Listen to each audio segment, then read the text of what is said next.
بعمل الفيديو ده مخصوص علشان يعني في موضوع جاري، آه، سخن قوي، موضوع سخن قوي موجود دلوقتي في الساحة الرياضية اللي هو علاقة الزمالك والأهلي باتحاد الكرة ومع بعض. طبعا لما نقول الأهلي والزمالك نقول بقى جماهير الكرة والناديين وفرق الإعلام والصحافة واللعيبة وأهالي اللعيبة كل واحد ينتمي للزمالك وكل واحد ينتمي للأهلي، وعلاقتهم مع بعض وعلاقتهم باتحاد الكرة أو بالدولة. اللي حصل بقى إنه في حاليا قضايا، طبعا هي يعني قضية قديمة قوي ودايما بتحصل في جميع حالات المنافسة، يعني في جميع الدول، في جميع الأنشطة، سواء كانت رياضية أو فنية أو إعلامية، أو يعني المنافسة بتخلق جروبس أو فرق، وفروق الجروبس دي بتبقى مؤيدة أو معارضة. يعني مثلا في مجموعات من الناس اللي بتنتمي للزمالك، بما فيها الإعلام وبما فيها شخصيات في الدولة، بينتموا للزمالك، بيبقوا عاملين زي ما يكونوا جروب أو مجموعة أو حزب. ونفس الشيء الأهلي. وطبعا احنا عارفين في مصر ان الأهلي جمهوره أكتر من جمهور الزمالك، وبالتالي يعني لازم الناس برضو تفهم، يعني الزملكاوية يفهموا حاجة، انه انت ما تقدرش تلوم حد على انتمائه. يعني ما تقدرش تقول انتوا ليه بتشجعوا الاهلي وما بتشجعوش الزمالك. الكلام ده لما يكونوا اطفال صغيره، زي ما حصل معايا في المدرسه وانا عندي 8 سنين 9 سنين حاجات زي كده، كنت بقول للاهلاويه انتوا ليه طلعتوا اهلاويه؟ يعني ما كنت فاكر انه لازم الناس تطلع كلها زملكاويه، دي عقليه اطفال. دلوقتي احنا لازم كجمهور الزمالك نسلم بوجود جمهور كبير للاهلي، والجمهور الكبير ده موجود في كل حته، مش بس في ماتشات الكوره في الاستاد او في الشوارع، موجود في الاعلام، موجود في الوظائف الحكوميه. وبعدين الغريب في مصر انه لازم كل واحد يكون منتمي لنادي. يعني نادر لما تلاقي واحد يقول لك لا لا انا ماليش في الكوره. يعني حتى ساعات يقولوها لما يكونوا عايزين يهربوا من السؤال. يعني واحد زملكاوي خايف يقول، واحد في وظيفه معينه حساسه، تيجي تساله زي وزير مثلا او رئيس جمهوريه او اي حد كبير او مغني، انت بتنتمي لايه؟ يقوم يقول ايه؟ زمهلاوي. حركات كده اللي هي بيهرب من السؤال. انما في حقيقه الموضوع انه في يعني 90% من الشخصيات اللي موجوده حوالينا، اللي هي الشخصيات النشطه، يعني ما مش اي حد يعني، بس اللي احنا نقول مثلا الشعب المصري 100 مليون مثلا، في 50 مليون تقدر تقول عليهم جمهور كوره. ايوه 50 مليون، و50 مليون عباره عن ناس مثلا ملهاش في الكوره بجد، ناس كبار، ناس غلابه، ناس مش عارف ايه، ناس ايه، اطفال صغيره. 50 مليون، ال 50 مليون دول فيهم 40 مليون اهلاوي و10 مليون زملكاوي. دي بقى نسبه وتناسب انا عارفها. يعني في زملكاويه ما يتخيلوش الارقام دي، يقول لك لا لا ده احنا اكتر، او احنا نصهم، او احنا زيهم، او احنا قدهم. لا، ومش بالصوت العالي تبقى قدهم، بالحقيقه اللي انا يعني عاصرتها على مر السنين، رغم ان انا يعني عايش بعيد عن مصر بقالي مده طويله، انما السنين اللي عشتها في المنطقه اللي فيها مصر والمنطقه العربيه، وشفت مصريين مثلا في السعوديه وكده، لو انت قاعد في اي مكان في اي مكان وقلت انتوا يا جماعه، مثلا لقيت 20 واحد، انتوا يا جماعه في كام واحد اهلاوي هنا؟ هتبص تلاقي 12 13 على الاقل قالوا احنا اهلاويه، واربعه زملكاويه، واتنين يعني ما مش عايزين يتكلموا كده يعني. تقسيمه كده. خلاصه كلامي ايه عشان ما اقعدش ارغي كتير، وانت انا عارف معظم الناس ما عندهاش وقت، ان المشكله بتاعت المحسوبيه دي يعني لا يمكن استئصالها. يعني ما تقدرش انك انت تلغيها الا بعصايه سحريه اللي هي مش موجوده اصلا. انما ممكن تتعامل معاها. يعني تقول لي مثلا ايه، حكام بيفوتوا. طيب الكلام بتاع زمان غير بتاع دلوقتي، لانه في واحد اخ عزيز من الناس اللي بيحطوا تعليقات يعني بدون ذكر اسماء، قال لي انه احنا والسبعينات كنا بنتظلم والحكام بيرتشوا كلام انا ما اقدرش اجادل فيه. يعني حصل في ماتشات، وحصل في حاجات، حصل وقدام عيني، وانا كنت في الاستاد وكنت في التلفزيون وشفت كل حاجة. انما هل البراكتس ده او اللي بيحصل زمان ده او اللي حصل زمان ده لسه لغاية النهاردة هو؟ لا، اخد اشكال تانية، بس مش هو نفس الحجم، اخد اشكال اقل. وهقول لكم السبب في انه اخد اشكال اقل. زمان الاهلي كان يعني بيلعب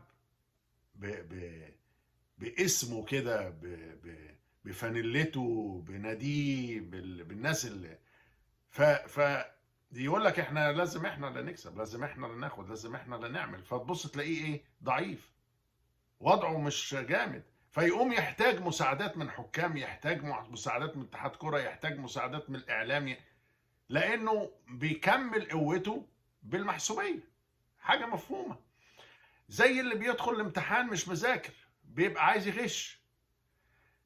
الزمالك كان مجتهد لانه عارف انه مالوش حد، ما فيش حد هيسنده، فكان بيموت نفسه، كان بيجيب لعيبه جامده جدا، كان بيلعب، كان بيعمل. ويجي حكم يقول لك ايه، لا دي اوف سايد، يقول لك لا ده ما دخلتش، لا دي الغي الجون ده، لا شفناها حتى على مستوى اللي هم تحت 20 سنه. المهم، النهارده في الفار، وفي الاعادات، وفي الحكام اللي بيجوا في البرامج، وفي حاجات تانية قوية جدا، ولكن ما زالت في محسوبية. إذن المحسوبية دي قلت جامد. الأهلي لما لقى إن الموضوع مفهوش يا مرحميني، بدأ يهتم جدا جدا جدا بأدائه. يعني الأهلي لما اعتمد على الأوضاع القديمة في المحسوبيات، راح منه الدوري سنتين ورا بعض. السنه دي الاهلي نشط قوي واهتم قوي، والزمالك في نفس الوقت طبعا اتفركش بفعل فاعل. انما الاهلي تحس ان هو مش محتاج مساعده حكام زي الاول. يعني اذا كان الاهلي كان بيحتاج اعلام وحكام وتفويت وغيره وغيره بنسبه مثلا 70%، دلوقتي ولا 30% ولا 20%. يعني اذا كان في لجنه مش عارف ايه، ولا اتحاد كره ايه، ولا ده بيأجل له ايه، ولا ده بيأخر له ايه، الحاجات دي انا بشوفها في اضيق الحدود. موضوع كهربا ده محدش يتكلم فيه، لان اللي خلق موضوع كهربا واللي انشأ المشكله دي كلها واحد ربنا بيحاسبه ان شاء الله. مش هنتكلم عنه دلوقتي، مش مجالنا. ولكن كهربا نفسه في حد ذاته مظلوم، وانا قلتها قبل كده وهفضل اقولها ان هو مظلوم، لانه هو كان ماشي زي اي بني ادم وشاب ومتألق وشاطر جدا في الزمالك، وحلو جدا وفعال ومؤثر وكل حاجة. اتخربشت اموره بقى عشان يتباع ويرجع، ويتباع ويرجع، وإعارة ويرجع فهو مظلوم. انما وقوف اتحاد الكرة مع الاهلي علشان كهربا يلعب الماتش بتاع السوبر والزمالك بالتالي يستقيل. دي حاجات عايزة مواجهات دبلوماسية قانونية، مش عايزة عصبية وانسحابات وضياع حق. يعني انت بالظبط اللي قدامك ده بيبقى نفسه انك انت ترفص، هو بيحاول يخليك ترفص، هو عامل نفسه ذكي. يعني اللي هو اتحاد الكوره مثلا او الاهلي بيحاول يخليك انت اللي تلغي نفسك بنفسك، انت اللي تبوظ نفسك بنفسك، انك تنسحب، انك تشتم، انك انت تتخانق، انك انت تمشي من اجتماع، كل الحاجات دي هو بيحط يعني عليها رهان، انه عارف ان الشخص اللي قدامه ده مالوش في الدبلوماسية ولا لوش في الذكاء ولا لوش في التصرفات الصحيحة، وله في الهمجية وله في الفوضى وله في البلطجة، وهيبوظ كل حاجة من نفسه. انتوا هتتعبوا نفسكم ليه؟ انتوا هتطردوه ليه؟ ده هو هيطرد نفسه كمان 5 دقايق. انت بس ايه، طلع له لسانك كده هتبص تلاقيه هو اتجنن وخلاص كسر الدنيا وخد الباب معاه كمان على السلالم. فالمحسوبية هتفضل موجودة طول ما في منافسة وفي واحد شعبيته أقوى. ما تحاولوش تكذبوا على نفسكم وتقولوا مثلا ايه، انه الاهلي ده مكتوب له والدولة لا، لا، لان الاهلي بيلعب وشفناه بيلعب وبيغلب، ومش شرط بيغلب ماتشات في مصر حتى، يعني بيغلب فرق اجنبيه من افريقيا، من شمال افريقيا، بيغلبها بالتكتيك، بيغلبها بمدرب قوي، بيغلبها باداره قويه، بيغلبها بلعيبه محترفه ممتازه. زي ماتش بيراميدز هيقول لك غلب بالبتاع، لا، ضربه الجزاء مش. طب اللي بعدها علي جبر اللي دخل كسر اللعيب، اظن كندوسي، ما اعرفش ازاي اسمه كندوزي، يعني احنا لحمه دي. المهم كان بينالتي تاني ما اتحسبش، ويقول لك لا ده هو معاهم ده ضدهم. لا، ما الخناقات اللي حصلت دي نرفزه ملعب وكان لازم تحصل. انما الاهلي غلب بيراميدز في دوره السوبر دي بجداره، محدش ينكر. ففين المحسوبيات؟ فين؟ في قليله قلت، احمدوا ربنا انها قلت. ده زمان كان حاجات عيني عينك، حاجات عين. كرة حسن شحاتة اللي اتحسبت اوفسايد دي عيني عينك، وماتش بتاع عمر النور اللي ولعوا فيه النادي زمان برضو عيني عينك، وحاجات يعني كانت فظيعة جدا جدا في الاعلام وفي التلفزيون، ويعيد ايه وما يعيدش ايه، والمصور يعمل، المصور المخرج، حاجات يعني كتير. دلوقتي اضيق الحدود، لان في حاجة اسمها الفار، وفي حاجة اسمها انترنت، وفي فضايح، ده بيتكلم وده بيتكلم، مش زي الاول، مش زي الاول. فالاهلي نشط، اعتمد على نفسه، اعتمد على مدربه ولاعيبته وبيلعب. خلاص، ما تقعدوش بقى ايه تتكلموا وتخلطوا الماضي بالحاضر والحاضر بالماضي. انا النهارده يعني لابس البريطه دي مخصوص علشان الناس تاخد فكره ان اللي بيتكلم ده زملكاوي. يعني ممكن في لحظات معينه الكلام ما يدلش على ان انا زملكاوي. ليه بقى؟ لان في ناس عايزه واحد اللي هو زملكاوي يكون مع الزمالك حتى لو في الغلط، لا، او مع واحد اهلاوي مع الاهلي حتى لو في الغلط، لا، ما ينفعش. مش كل الناس كده. في ناس عندها شخصيتها بترفض ان هي تبقى يعني زي ما بنقول فولور، يعني اللي هو بيبقى ورا، تابع ورا الحاجه على طول، وراها وراها وراها. فلان يقول حاجه كلنا نقول ايوه صح صح، لا، لازم يكون واحد يشغل مخه ويفكر ويشوف الوضع اللي فيه الزمالك النهارده هو اللي ساعد على ان الاهلي هياخد الدوري طبعا، واضح، وهياخد الكاس ولا خده مش فاكر انا. المهم انه يعني الزمالك هو اللي فركش نفسه، فرغ الفريق من احسن لعيبه في عز اللعب وفي نص اللعب في نص الموسم، وبعدين دلوقتي حاطط ناس ومصر عليها بالعمد علشان خاطر عارف ان هم دول مش يعني. انت لو عندك، انت لو اي حد بيفهم في المكن مثلا، في مكنه بتنتج 20 قطعه، هل المكنه اللي بتنتج 20 قطعه دي ممكن تنتج 50؟ عارف لو وقفتوا حواليها مزامير وغنيتوا لها مش هتطلع الاكتر من 20. هي مكنه بتطلع 20. جزيري كذا، شلبي كذا، مش عارف مين كذا. مستويات اللعيبه معروفه. ما فيش اللعيبه اللي هي خلاقه يعني كان في واحد في الزمالك زمان، مش زمان قوي يعني، بس اسمه حسام عبد المنعم. كان لعيب فدائي، لعيب ممكن. ايمن عبد العزيز، لعيبه ممكن تخلص ماتش كده بروحها. عندها الطاقه بتاعت ال الحميه الكرويه. لعيب بطل بيسموه، زي اوباما. يوسف اوباما كان كده، كان بيطلع حاجات في وقت ما تقول ايه ده، ايه اللي انت بتعمله ده. حتى عمر جابر. يعني مش هنقعد انا بحب اللعيبه، بقدرهم وما فرطش فيهم. عندي لعيبه قويه، فنانه، عندها قدرات خاصه، زي لعيبه كتير يعني. وزي لعيبه الاهلي برضه. شوف الكوتش بتاع الاهلي قد ايه ذكي. قد ايه ذكي يوم ماتش بيراميدز والماتشات اللي قبلها كلها.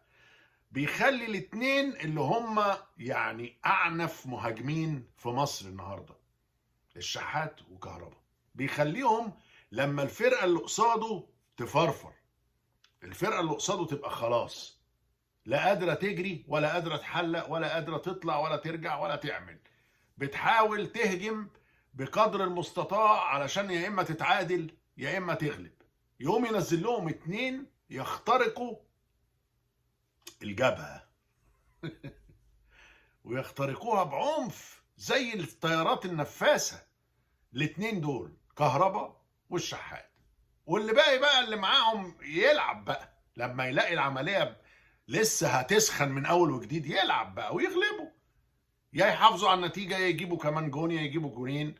وحصل. ده ذكاء من المدرب. والمدرب عباره عن واحد مستقر ومحترم، ورئيس مجلس اداره النادي ملهوش دعوه بيه الا عند الضروره. مش عمال شغال ليل نهار بطريقه مباشره بطريقه غير مباشره، يجيب له واحد يبعت له واحد يوقعه في خلق يقول له ده ويوزوز له في ودنه. مفيش مقارنه. فدول ناس انتبهوا لنفسهم علشان حسوا ان في فار، والفار ده غدار. مفيش المحسوبيه بتاعت الستينات او السبعينات او الثمانينات او التسعينات. كان في، انا اعترف، محسوبيه للاهلي. كان في، لانه كان بيحتاج لكده. كان الاسماعيلي جامد جدا، كان الزمالك جامد جدا، كان الاتحاد السكندري جامد جدا، وناس كتير قوي كانت بتدي يعني اصعب وقت للاهلي. يعني علشان انا ما بقاش بخبي عليكم حاجه، الترسانه ايام الشاذلي ومصطفى رياض غلبوا الاهلي في اسبوع واحد 9-1، 4-0 و5-1، يوم خميس ويوم بعديها الجمعه، او الجمعه وبعدين الخميس. 4-0 و5-1 في الدوري وفي الكاس. ارجعوا للتاريخ. في الستينات طبعا يعمل ايه الاهلي بقى؟ يعمل ايه؟ لازم يدور له على حد يسنده، لان الفرق جامده حواليه. النهارده الفرق كلها بتنزل مسلمه نفسها. وبعدين الاهلي جامد، الاهلي بقى اجمد. يعني لو انبي جامد، لو الاسماعيلي جامد، لو الزمالك جامد، لو البيراميدز جامد، تبص تلاقي في النهايه انت كواحد محايد وقاعد تتفرج تقول الاهلي يستحق، الاهلي اقوى، الاهلي اقوى، تكتيك اقوى، لعيبه اقوى، مهارات اكتر. عدد اللعيبه اللي عندها مهارات وعدد اللعيبه المخلصه اكتر في الاهلي. عندهم محمد هاني شعلة نشاط، مفيش باك يمين زيه في اي فرقه. مفيش ولا باك، يعني لدرجه ان في ناس كانوا بيتفرجوا معايا قالوا لي ده مهاجم، ده واحد مهاجم مش مدافع باك يمين. المهم، المحسوبيه علاجها الوحيد، حتى ولو كانت 10%، علاجها الوحيد التعامل معاها بذكاء وبدبلوماسيه وباحقاق الحق. الكلام في الحق، مش الغضب وردة الفعل والهروب من المواقف. المحسوبية في أي مهنة وفي أي مكان محتاجة إنك أنت تواجهها بحقك، وما تفقدش الأمل في حقك، تواجهها بحقك. والحق ربنا بينصره مش الناس. فتستمر في إنك أنت تواجه المحسوبية اللي هي مكتوبة علينا دي، مكتوبة. لا قلت لكم لما بيكون في أغلبية بتبقى في الناس اللي بتحابي أكتر، شيء طبيعي. بس بقى احنا نحاول نفهمهم ان رغم ان احنا اقل، انما احنا ممكن نتكلم، ممكن ندافع، ممكن نعمل لكم فضايح، ممكن نعيد اللعبة 100 مرة لغاية ما الناس كلها تفهم، وممكن يحصل بعد كده تعديل في الأنظمة. فدي الحاجة اللي انا حبيت ان انا اتكلم فيها، وهي انه احنا كفريق او كنادي محتاجين نفهم ان الاداره عباره عن ذكاء ودبلوماسيه، مش خناق وبلطجه وصوت عالي وانسحابات وهروب وتكسير لمض وكلوبات. وشكرا.